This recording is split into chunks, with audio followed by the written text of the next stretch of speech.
those whose mind are attached to the formless absolute, the path of realization is more difficult because the realization of the formless is attained only with great trouble. जिसका मन निराकार ब्रह्म में लगा हो उसके लिए मार्ग अधिक कठिन है, क्योंकि देहधारी मनुष्य के लिए रूपहीन का अनुभव पाना बहुत कठिन है।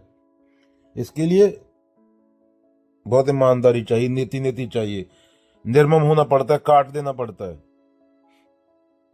जो गलत चीज है उसे बिना तरस खाए, बंदा नहीं काटना है जो तुम्हारे ढकोसले हैं, जो तुम खुद को माने बैठे हो, जो तुम हो ही नहीं। तो कृष्ण क्या कह रहे हैं? दो मार्गों साकार और निराकार की तुलना कर रहे हैं। वे ना तो किसी मार्ग को गलत कह रहे हैं ना श्रेष्ठ। कहते हैं निराकार उपासना कठिन है क्योंकि मन रूप में जीता है। तो रूपों को, कर्मों, कांडों को, इनको सबको त्यागने को कह रहे हैं। मान लो एक बच्चा है, अपने गुरु से प्रेम करता है, अगर गुरु सामने हो तो गले लगाता है, देखता है, बातें करता है, पर अगर गुरु दूर हो तो केवल याद।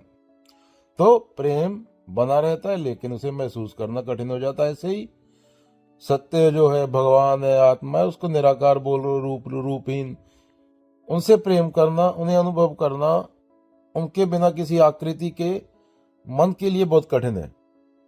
अनुभव लेना बिना किसी आकृति के वो बहुत कठिन है। उसके लिए बहुत ईमानदारी से जो गलत है उसको गलत कहना होता है और काटना होता है। जो तुम पकड़े बैठे हो छोड़ना होता है उसको।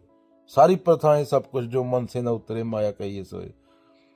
जो मन निराकार में लग गया वही शुद्ध है, वही बुद्ध है। जो मन का स्वभाव रूप में जीना है, मन वस्तुओं, ध्वनियों, विचारों, रूपों में अर्थ ढूंढता है, पर यहां निराकार में टिक जाता है, कुछ पकड़ने को नहीं है। तो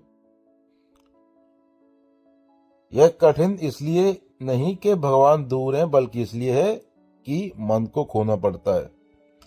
मन जो तुम माने बैठे हो, जो है ही नहीं, जिसकी कोई सत्ता ही नहीं, इंडिपेंडेंट। और मन खोने से डरता है क्योंकि मन किसी चीज को पकड़ के रखता है हमेशा। अगर नहीं पकड़ेगा तो खत्म हो जाएगा। जब तक तुम खुद को शरीर, विचार मानते हो, तुम्हें निराकार सत्य तक पहुंचना कठिन लगेगा, क्योंकि निराकार को पाने का अर्थ है मैं को मिटा देना।